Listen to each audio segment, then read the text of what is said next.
Assalamu alaikum, everyone. Um, so, for those of you guys that actually take the time to watch my videos, you'll know that I'm not one of those individuals who just produces content for the sake of producing content. I don't do live videos. I don't write daily regular posts. Sometimes, coincidence, my posts are somewhat regular, but it's always because I feel there's something important to share.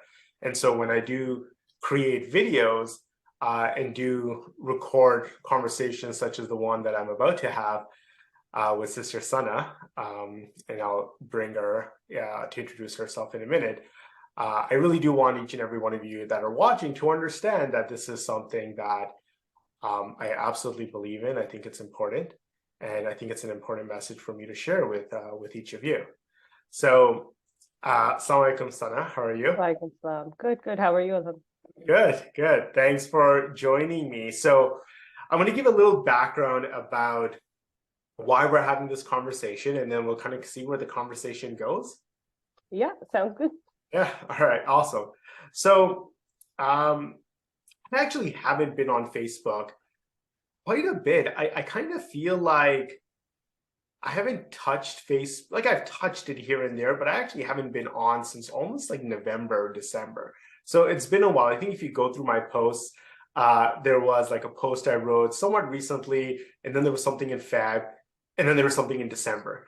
Yeah, I did. I noticed that. Social Yeah, media is not really, I mean, it is what you make of it, right? yeah, exactly. Just doing some of the things, right?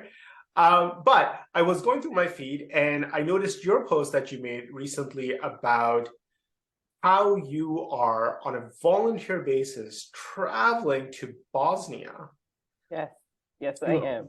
work with kids there. And I couldn't help but reflect and deeply honor and appreciate you because you're the same girl who, 6 years ago, and you're comfortable with me sharing this, Yes, yes. 6 years ago was struggling to do the day-to-day things. And now you're about to completely embrace the unknown, travel, by yourself, of course with a group, but it's you really. You don't have family going with you. And on top of that, and I know how much your kids mean to you, you're trusting your kids, you're leaving them and you're trusting them with your family, with your husband. And, I'm sure there's a little bit of that. But, when I reflected upon just that growth that you've been through, right? So as much as I want to talk about and give you this platform to talk about what it is that you're doing, because I do know that you're raising funds for this initiative, I also kind of want to have this conversation, really celebrating you and your progress and your journey, so that it inspires others that might be where you were six Right. years ago, and really create that, that beacon of light for them. Yeah, inshallah. I mean, I hope I Yeah, can inspire some people. yeah, inshallah, But definitely. I remember the day I first heard your talk, and my husband uh, we came to your talk. It was at Al Huda, I believe. Yeah. And I was pregnant and I had my baby like a week after the talk. So Which I kid know was my, that for you? sorry, That first, number one? that was my first That one. was Yeah, number six one, years yeah. ago, mashallah, almost 6 years ago in Yeah. August. But yeah, and I know my husband reached out to you, or you reached out to my husband in those days as well, because you're just that kind of a person, mashallah. May Allah bless you for that. But you helped him with the transition to parenthood as well. But yeah, like you mentioned, it was not an easy transition to becoming a mother. I really struggled quite a bit, but obviously it was my first, so I kind of pushed through. I was living with family at that time, so that really helped. My mother-in-law and my husband were supportive. They helped with the tasks and stuff, so I didn't feel as overwhelmed. And eventually, I kind of got the hang of it, and we moved on. But when I was pregnant the second time around, that's when things kind of hit the fan, and I started taking sessions with you kind of regularly, or I took advantage of the sessions that you were offering. I shouldn't say I signed up for them like voluntarily. It was more like I kind of need to figure out what's going on because I We just exchanged a few messages and a yeah, few we phone exchanged a calls, few didn't we? messages Yeah. first, and then I think you offered it. I think it was like a 6 week program in 2019. No, it was 2020. So it was during the pandemic because my son Yeah. was born at that time, and because I was isolated, it was just such a mess. I was just like, I wanted to just, stay in a cave and not interact with anybody. And that's when I saw you offering the course, the 6 week or 8 weeks course, and I took it, and it helped me tremendously, along with the therapy that I did as Yeah. well. Of Yeah, course. I did. Yeah. I'm not going to deny I had to take therapy because I was so low in my life where I was like, I don't know if I'm even being a good mother. And so I reached out to Khalil Center and they paired me with a therapist. And so I did therapy simultaneously with your courses. And so I was able to apply everything that I learned from both of my, Yes. I call you a therapist, even though you're not, but both of my therapists into my life. And then, alhamdulillah, like it took me a few years, but here I am now.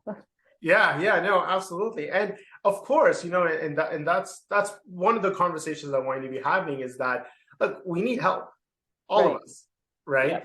And you know, life's interesting. It seems that, I think once upon a time, maybe 50 years ago, 60 years ago, 100 years ago, I don't really know, but our communities were so strong. The villages raised the kids and the families and stuff like that, that we all played the role of therapists, between the elders and our neighbors and our aunts and our uncles and family friends and all of that. But life's just really taken an interesting turn, right? Yep. And that's the thing, like we have to have the courage, such as you did, to go out and reach that. Khalil Center does amazing work, right? I actually do consider myself a therapist as well. Of course, I could never say that in public, the internet not counting, simply because of laws and legalities and the fact Yeah. that I'm not a medical professional or anything like that. So I gotta wear the coaching hat, Yeah. right? Yeah. But no, that's fantastic. What were some of the things that you would say helped you in creating that changes for yourself? Not just from, of course, the workshop you took of mine, Right. which was at that time I was running the hard math one, Yes. right? And it was all about building resiliency and creating Yeah. change from an emotional layer. But also, the work that you did with Khalil Center, like what were some of the things that really allowed you to take control and create change? So one of the biggest things that I learned from your workshop and from the therapy was the fact that not everything that happens around me is my fault. Yeah. Like I cannot control people's reaction to things. Obviously, uh, there is a way in how I say things and everything that will affect their reaction. So I have to be careful about that. Like I can't be blunt and rude at the same time. You can be blunt and nice. But not counting that, it was the fact that I had to learn that the world doesn't revolve around me. And I don't mean that in a bad way. Just mean like not everything was my fault. I was still doing my best. And if at the end of the day, if situations weren't changing, then I had to change my perspective of them. Yeah. Right. And that's where the dean really helped me as well. Yeah. Yeah, like I'm so thankful that I had my dean to turn to, because Allah says that every trial is a means for you to get close to me. And so I started looking at things in a way where, okay, so this is difficult, but maybe it's telling me to learn something and get better, right? So that's what I did. Yeah, yeah, absolutely. No, definitely alhamdulillah for my deen. And um, my journey, my own journey, and bits and pieces of my life too. And I'm always very transparent with everyone. But like, when that really started, before NLP and before getting into personal development, yeah, of course it was like properly learning the deen, right? And understanding. And I always say that the stuff that I learned from NLP actually helped me practice, my religion a lot better. Yeah, you've always said that, especially the Yeah. comparison between NLP and what the Prophet ﷺ was like as a human being, right? Like Yeah. actively listening and making like anybody that like, from the hadith and stuff, you feel like the Prophet, even if he spent like an hour with them, they said we have known him for a lifetime, right? Yes. And that's huge. Yeah. So that's one of the things I actually did start doing. I tried to become an active listener, especially with my family, like my husband and my siblings and stuff. Um, because it wasn't so much that if they're telling me something that they're attacking me, it's the fact that they're just trying to help me. Yeah. Yeah. So Yeah. that really helped move past the barrier that I had up where I was like, no, everybody hates me, everybody's out to get me, and I don't want to see anybody kind of thing. Yeah. Yeah. Yeah. No, absolutely, absolutely right. Um, oh, there's something I was just gonna say right now. I'm sorry, I Completely ruined escaped your my train mind. of thought. No, no, it's all good. It's all good. It was probably the most profound thing that that's gonna. It'll Um, come to you. yeah, it'll come to me, inshallah. Um, okay, tell me about. We did do a hypnosis session as well, Yes, right? yes. And Oh and, my God. and Yeah, that was and that had a amazing. very profound impact on you because you then Yes. sent your sister to me. Yeah, yes, Yeah, I did. I did. I did send my sister. yeah, yeah. Tell me about that. So that was the one where, I mean, the overall session was great, but then you did the whole hypnosis part at the end of it, which I was like, whatever, it's not gonna work. I'm gonna be able to pop my eyes open just like that. And I couldn't. Um, and it was a good experience in the sense that even with the colors and stuff that you walk me through, you asked me, what color are you seeing? And I've noticed that blue tends to be my color. Hmm. It doesn't matter what I'm in, like, but if I'm in like a difficult situation or whatever, I'll sort of shut my eyes and picture something, and it's almost always blue or some shade of blue, right? Yeah. Apparently blue is my color to bring me peace, which is weird because I'm really like, oh, you're so blue, but blue is my color. um, so it's weird how we associate colors because I never thought blue would be my Well, color. it's all metaphor, right? So, Yeah, so because you get trained, right? Oh, you're so blue, you're so blue. Even, I think even in the movie Inside Out, the yeah, sadness sadness is is actually blue. Yeah. blue. Yeah. But for me it's the opposite. Like blue actually brings me peace. But what I learned through that session was again, some of them how memory changes, right? How Yes. memories change and how you perceive them as you get older. So one of the memories that I tapped into, which I won't go into the details of, it made me realize and appreciate my parents a lot more. Yeah. And of course, I started making efforts toward getting closer to them, being kinder to them, more patient with them, just because as they get older, obviously, it's harder for us to deal with them because we're dealing with our own kids and then they come in and say things. They're like, you don't know what it's like. So that session really helped me put things into perspective from that end as well. So it was life changing in the sense that again, I was able to bring it back to the deen and like serve my parents a little bit better. Hopefully, inshallah, at least they can Yeah. see I'm trying. I'm saying that I don't know how they feel. Well, that's the thing. It is ultimately about how we feel. And I think this is what's always attracted me to stuff like, NLP or stuff like hypnosis or EMDR or, like all of the stuff that's somatic in nature, because ultimately, actually, I haven't really been saying this in public yet, but I've kind of been on this position of we need to stop calling it mental health Yes. and start calling it emotional health, Yes. right? Because ultimately, the problems that we all have are Hmm. never intellectual. Yeah. It's always about how we feel about things, Yep. right? And when we can change the way we feel about something, something that my old NLP trainer used to say to me and us all the time was, you can't change the past, you can't change history, but you can change your relationship with the past. You can Right. change the way you feel, and once you change the way you feel about something, well, then suddenly, you have this whole other appreciation, you have this whole other perspective shift, and you start getting access to just new information and a new way to Right. kind of go forward, right? Yeah, and that's what Yeah. the hypnosis session really did for me. It was like obviously you understand because I've seen like as adults we understand that memories do change, they fade, you add things, but it wasn't so much. It's like you know it, but you kind of brush it off, right? Because this is exactly how it was. Yeah. So that particular session helped me realize that that's really not what it was. It's just that I had added layers to those memories based on other memories, which was then clouding, I guess, the actual memory, right? Yeah. You And can so teach when this stuff now, eh?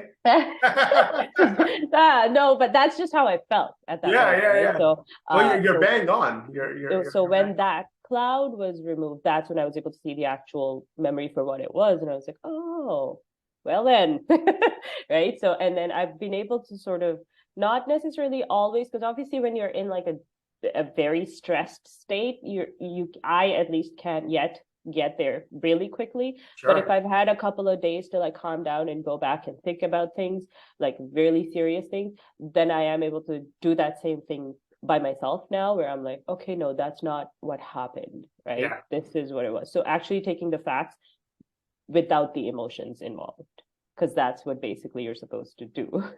At least Sure.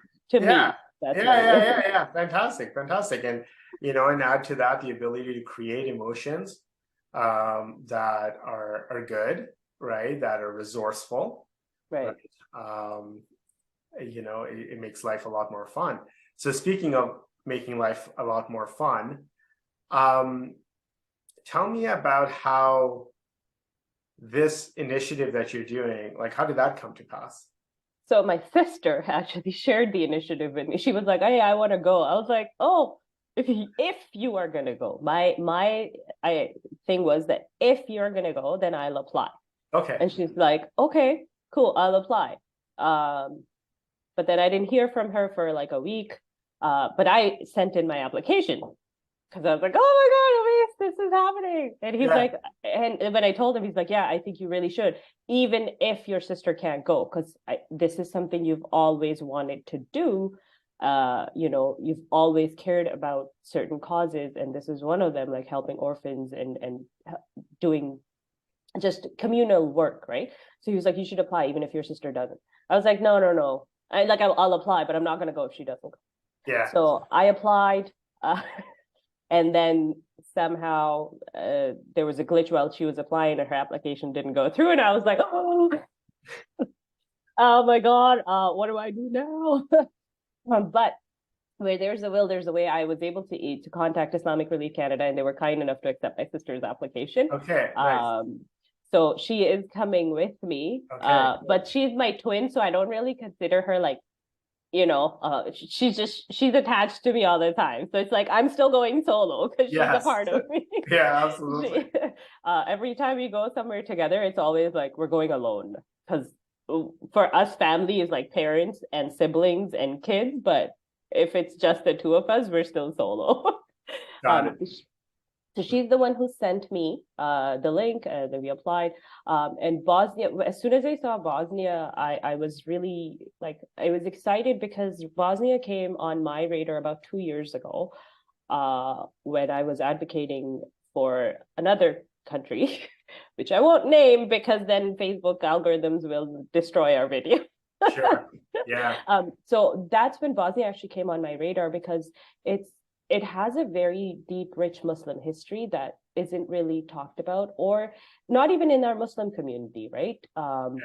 Because there are so many other, subhanAllah, like there's so much sorrow in the world that you can't, and there's no blame on anybody for not knowing what's going on. But because I know about it, I wanted to take the initiative to actually, now that I have this opportunity, I want to learn about it myself, meet the people who went through that massacre that occurred in 95. Like 8,000 Bosnian men and young boys were massacred, leaving behind a lot of orphans and widows. So that's what I like. That's why I wanted to go to Bosnia, to learn more about them, and then come back and educate first and foremost my kids and myself, Yeah. I know they're young, but it's never too late to really start them on maybe not the atrocities, obviously, but that how nationality and nationalism and egos can destroy everything. So Yeah. I want to take that, bring it back, and then hopefully start with my own circle and then see where it goes.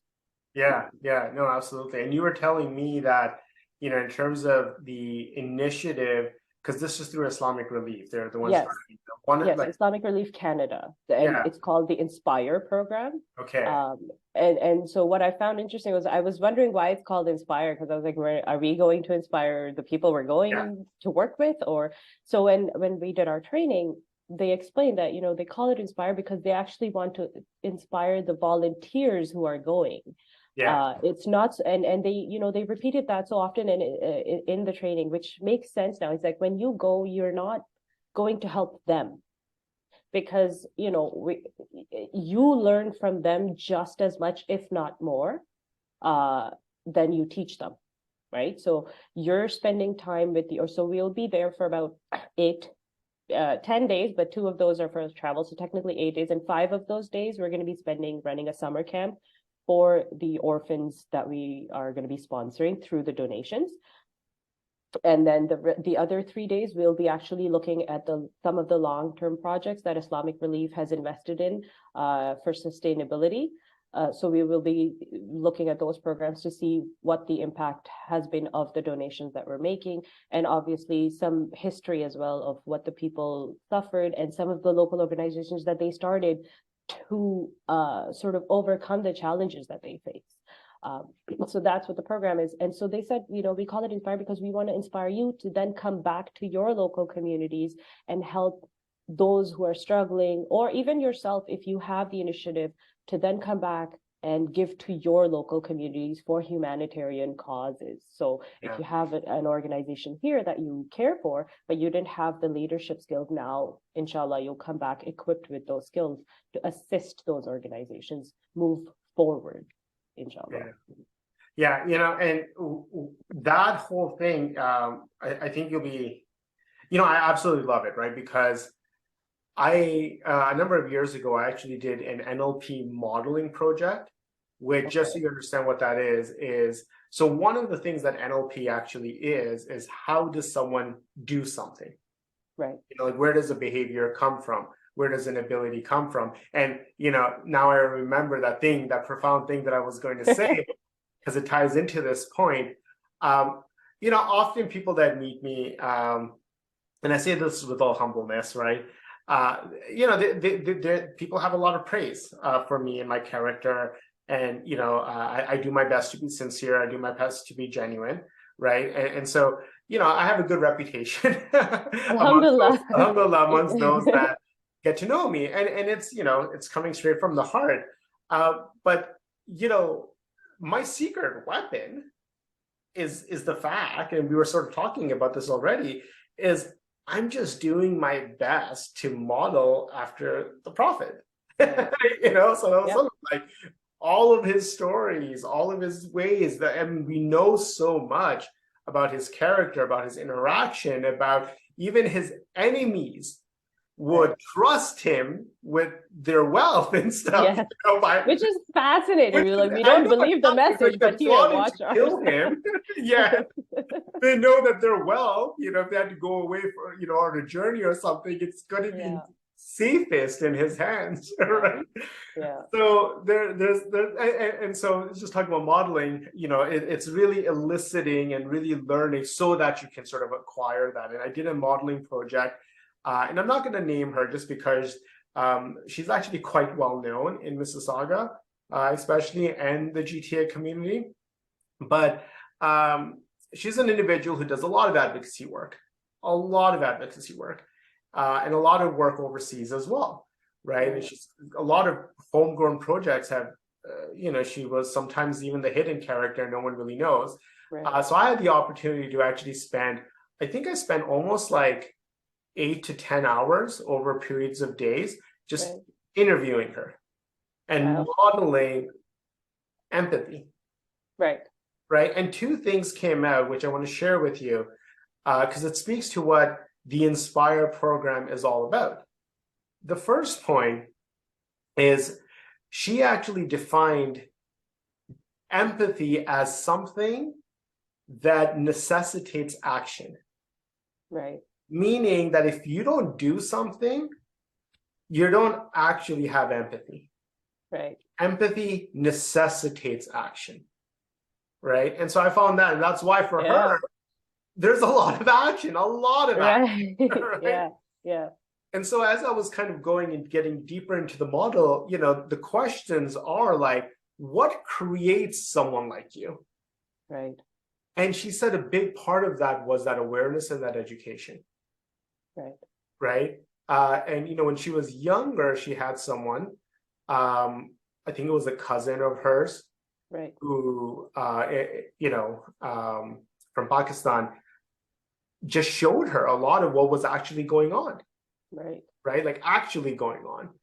Yeah. And without that sort of awareness and that education, well, we don't know. And so this is like, I think it's great, and I think they're bang on. This is what's required, and for you to then, yes, come back and create that awareness. And I hope that each and every one of us, that as we get this invitation from you to learn more, we kind of Yeah. perhaps get over ourselves and our own discomfort and actually take a seat and listen Yeah, and so that's that we just it. can It learn is, and connect, because it is yeah. uncomfortable. It is It absolutely is. uncomfortable. And Yeah. that's why it took me so long to take a step like this in the first place, because I I thought I was an empath. I put that in quotes because it's not an empath in the sense you just described. Like I would feel so much that I would freeze into inaction. Yeah. Like that's why I would have periods of being on social media where I'm like, oh, because I'm an aspiring, sorry, because I'm an aspiring author. I Yeah. was like, let me start a page, an Instagram page. I would write, and write and write and write, but then I would get so overwhelmed with all the news that's being thrown at me, I would just shut down. And I'm like, I can't take it anymore. So then I would close my account for like a year or 2 years, and then I would go back and then start again. So I had periods of like complete shutdown where I just couldn't do anything. I would Sure. advocate, but I wasn't taking action Yeah. for anything to get done. So now I'm like, I have this opportunity. Why not take the actual step? And taking care of orphans is also special to me because I have cousins who are orphans. Like I lost my maternal uncle back in 2009, and he Okay. left, like when he passed away, my cousins were like 6 and 4. Now they're much older, but at the end of the day, they're still orphans, right? So I was 13. No, I was sorry, not 13. I lie. Doing bad math here.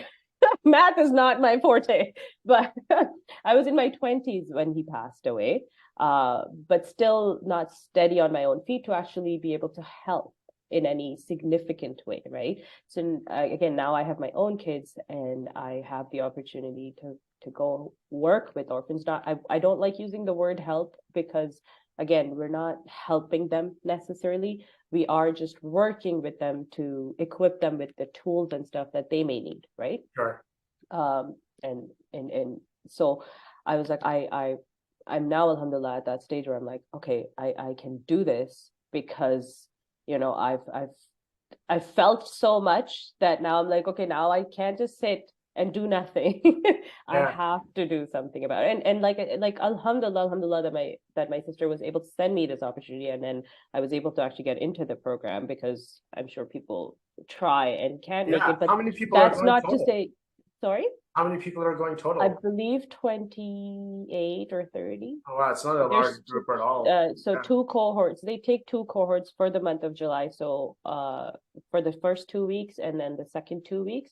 And I believe there's about 25 or 28 people going, or between 25 to 30. Yeah. Yeah. It's a small group. Yeah. Yeah, so I'm just alhamdulillah, I'm grateful for the opportunity to learn myself as well. And in my heart make a difference for myself first and foremost, and then hopefully future generations can grow up to pay it forward, Yeah. basically. Yeah. No, fantastic. Fantastic. And like, just as an aside, there's a really interesting book. I've only read the summary of it, I'll be honest, but uh, The Case Against Empathy and Towards Compassion. There's been a Okay. lot of work done.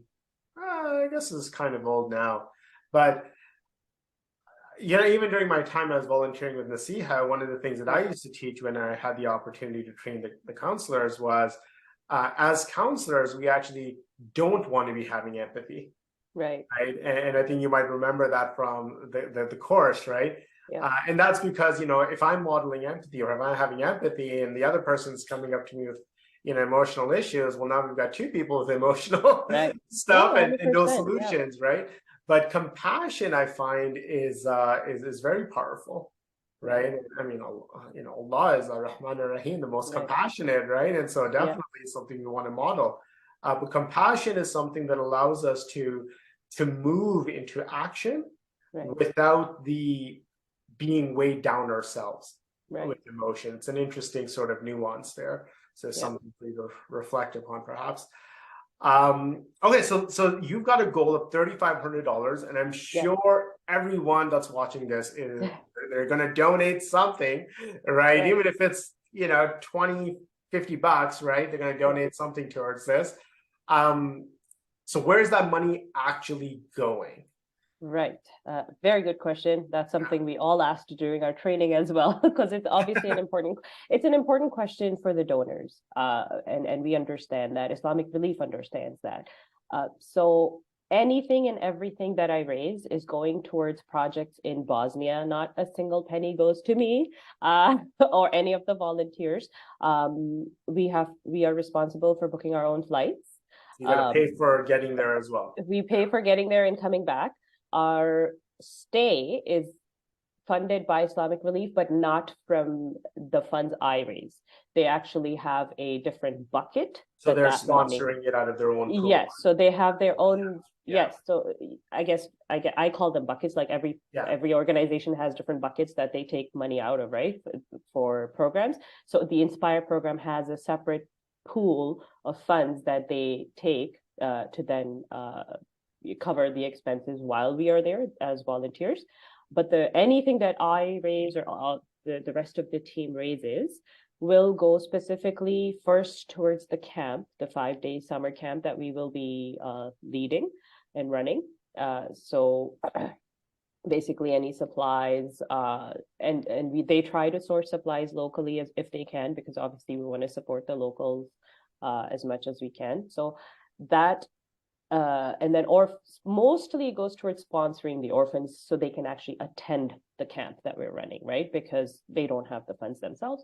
So that, and then whatever is extra actually goes towards long-term projects that Islamic Relief has invested in within Bosnia over the past couple of years. And those funds are handed by Islamic Relief Bosnia, not Canada. So we hand them over to the Bosnia chapter, and then they invest it in the long-term projects. So they'll work with like farmers and other local organizations that were started by women to like support other widows and such. Yeah. And so one of the things that we will actually be doing while we're there, and I think we have like 3 days, so we will actually be going to hopefully, inshallah, see some of those projects that we have invested in. So again, you will be able to, if we are allowed to document certain things of the projects. Obviously there's privacy issues and stuff, so not counting any of that, you should be able to see through me and other volunteers what your money is actually going towards. Okay. Yeah. Awesome. So all the funds are basically going directly to the yeah. So none of it is actually going to Islamic Relief like Canada per se. It's going to Islamic Relief Bosnia and all the projects that are strictly. And I would imagine because it's throughout Islamic Relief, which is a registered charity, tax receipts and all of that. If you donate through the website, it will they will issue tax receipts. Obviously, they only issue them at the end of like the tax season, so February, but you will be getting them. And I'll have to confirm this, but maybe you already have the answer to this. This sort of a donation is zakat eligible, right? Yes. So the thing with zakat is if you're strict, all of their projects have certain portions that are zakat eligible, and then certain that are only sadaqah. But all projects are zakat and sadaqah eligible. But if you really want to make sure that it is only zakat that you're paying, then the best bet is to actually go through their website and pay, like, they have the zakat option. I think Islamic Relief is one of the few organizations that says pay zakat only. So you can pay through their website, zakat only option. And then if you're comfortable then you would have to share the screenshot of the receipt with me so that I can then claim it towards my campaign. Because they will still count it towards my campaign. But if you want to make sure that it's 100% zakat, then you do it through their website directly, and that way they'll ensure that it is going towards the zakat portions of the project only. Okay. All right. Yeah. Okay. Perfect. Yeah. No, that's fantastic. I think in previous years I've actually done my zakat through Islamic Relief as well. So yeah, you're right. It's one of the few, right? Yeah, it is one of the few. I don't think there's a lot, just because all projects, like you said, are zakat eligible, right? So Yeah. it's hard to sometimes, I guess, sort stuff out. Anything else that you want to share with, those that are watching? And thank you for staying with us and, participating in this conversation, and really celebrating, I guess, your journey. And just, we want to hear, actually, I think we need to do another one of these once you come back. Yeah, that would be so that you can give that awareness, right? Yeah, that would be actually, that would be fantastic. No, I just, like I said, at the beginning, I came from a position or a place, I guess, where I didn't feel comfortable within my own skin, I guess you could call it that, to now being able to go. And I just want to say to people, first and foremost, if you are in a specific situation right now, it's not going to last forever. And I know it's easier to say it for me right now because I'm not in it. And when you're in it, it seems like it's going to never end. But every situation, whether it's good or bad, will eventually pass, right? So kind of finding your circle to support you. And if you don't have support, honestly, you are your number one cheerleader. There were days when I felt like nobody understood me, but I was like, that's okay, because you know what? I know what I'm feeling. And I don't have to dismiss my feelings. I don't have to assign a good or bad to them either, though, right? I don't have to attach a judgment to those feelings. I just feel them and I let them pass through me, and then I'm able to move on. So yes, feel angry, because anger is a good emotion when it's placed in the right situation. Feel angry, but don't be so angry that now you go destroy things, but instead do something positive from it, right? And it took me a long time to get here. So I'm not going to say it's easy, but it is possible. So first and foremost, give yourself some space to grow, to make mistakes and learn from them, because you won't learn if you don't make mistakes. I made a lot. I feel like my kids might need therapy at some point because of my mistakes. I'm not going to lie. I'll probably be sending some of them to you. I'll be like, hey, Mohammed, my kid needs a therapy session. Tap into some of his memories to fix them, right? But you learn and you grow. So one of the things that I've learned from your workshops was just holding my kids to calm their breathing, right? And initially, when I was in a bad place, I wasn't able to do that because they took off the negative emotions from me. But now, because I'm in a better place, I'm able, like when they're having a meltdown, I'm able to hold them and not say anything and just let them cry it out. Yeah. Right. And that's really the whole point, if you remember, is, people use the word like, I need to learn how to control my emotions. But when they use the word control, what they're actually saying is suppress. Yes. And hold on to, right? And like, shove it deep inside. And that's the unhealthiest thing that we can do. Yeah, so and then you just go poof. Yeah, exactly. So if you're angry, get angry, let it out, right? Yeah. And that's what I tell my kids too. Yeah. Sometimes my older son gets so annoyed with me and he's like, I am so angry at you. I'm like, that's fine. You want to go scream into a pillow? Please go do that, right? Like, I'm like, you're not allowed to hit me, but if you're gonna go hit a pillow, punch a pillow, scream into it, do whatever you need to do, go do it, because you need to let it out, right? If you want to scream, fine, scream, like that's fine too. I'm so used to it by now, it doesn't even matter. But I'm like, let it out, don't keep it in, right? Because sometimes you'd be like, and I'm like, no, we're not doing this. Yeah, exactly. I'm like, no, you got to breathe it out.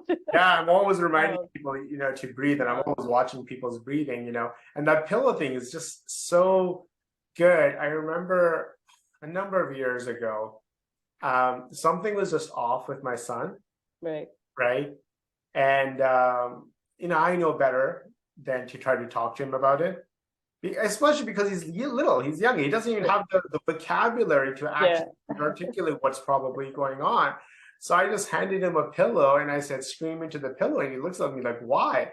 I'm like, it's easy, just like this. So I took the pillow and went, yeah, ah, as loud as yeah, I can. It's all muffled and stuff. And he's just looking at me like, yeah, that's crazy, right? I'm like, just yeah, do it. Just trust me, do it, right? yeah, So he does that and he does it once. And then I'm like, do it a second time. And then after the second time, he just started bawling. yeah, It's as if the plug was removed, yeah, and he just started bawling and bawling and bawling, yeah, right? And whatever it was, and it doesn't matter, yeah, right? exactly. As long as But it's out of the system. exactly whatever it Yeah, was that maybe he didn't even know, right? yeah, It was out, right? And he just felt so much better. And I immediately noticed that show up in his behavior, yeah. uh, in the weeks and stuff to come. So that's just thanks for reminding me of that. It's a fantastic technique. Yeah, it is. It's really good. I use it all the time for myself too. Because Sure. sometimes because there's so much going on in your life, you really don't know what it is that's eating at you, Yeah. right? And you don't, like you said, you don't need to figure it out. You just need to let it out, Yeah, right? So because it's not go out, intellectual anyways. yeah. Whatever, So whatever go out, I kind of operate on whatever we try to intellectualize, it's made up yeah. anyways. Yeah, so go out for a walk in nature because that's like, Yes. that really helps. Get active. That's the other thing that really helped me. Like in the past couple of months, I found this women's only Muslim community that once a week meets at a school gym to play sports for 2 hours. That's it, right? And Yeah, it's once a week, but it gets your blood flowing and you meet such beautiful people in the community that you don't necessarily like that you wouldn't necessarily meet if you were cooped up inside, right? sure. So even though initially I was like, oh, it's so early in the morning, I don't want to get up. And my husband was like, you're making excuses. I'm gonna watch the kids. You're gonna go, right? So the first week I went, I was like, oh, this is, like I'm a little uncomfortable, not too sure.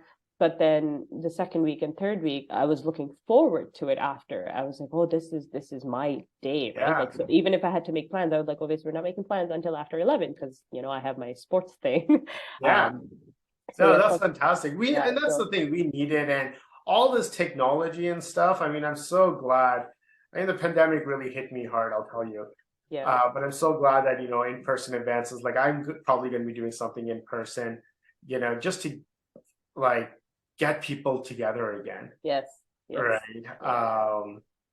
But yeah, Yeah. okay, And then yeah, so lastly, obviously, yeah, if you guys can, I think Mohammed will share the link yes, to my fundraising page.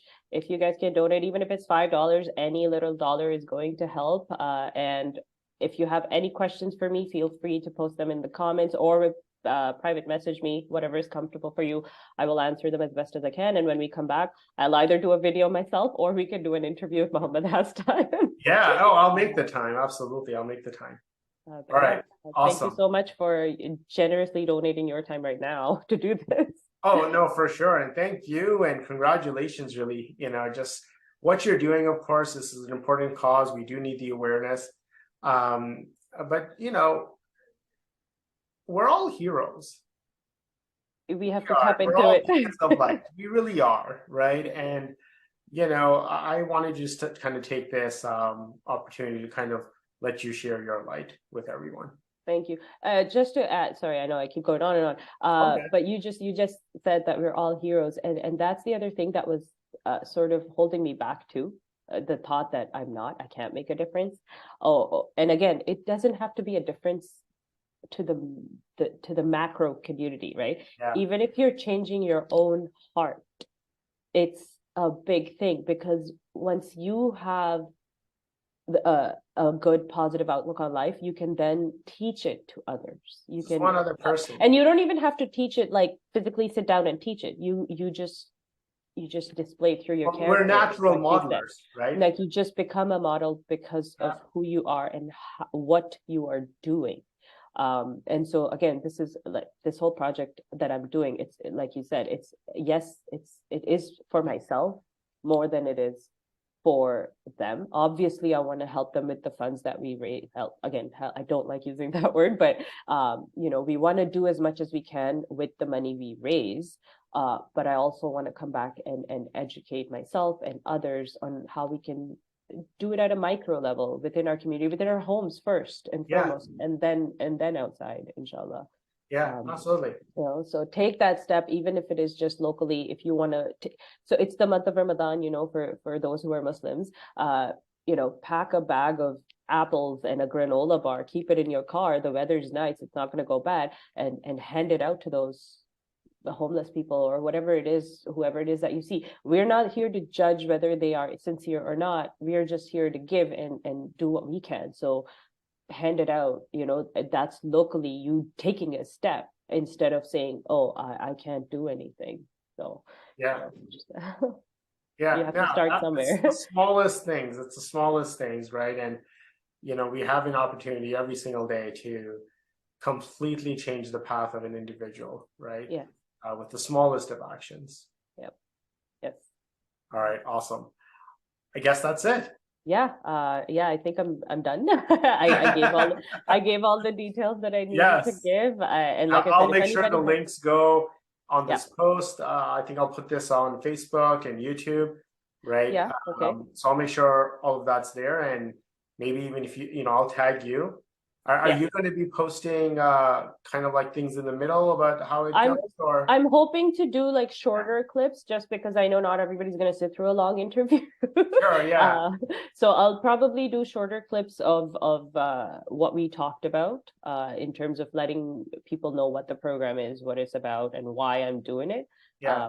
But I will obviously share this as well for those who have the time to sit and I mean, watch. when you're actually there, are you going to be so that yeah. So if we have access to internet, and again, like I said, if we have permission to post certain things, because I know there's privacy because we're working with orphans and stuff, so there's pictures and consent and all of that, but whatever we can post, even if it's not live, I do intend to make update some notes while we're there. And like I said, if I can't post them right away, I do plan to journal inshallah while I'm there, so I don't miss the good points or the important points, and then come back and share them.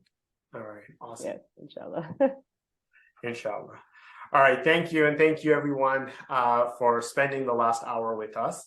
Time really flew, didn't it? I know. I was like, I looked at it, like 3 o'clock. Wow. But thank you for doing this. Thank you. And in advance, thank you to everyone who donates. And if you can't donate, please at least make a prayer that the trip for everybody goes well, and that we're able to raise enough to do what we need to do, inshallah. All right. Okay. Take care.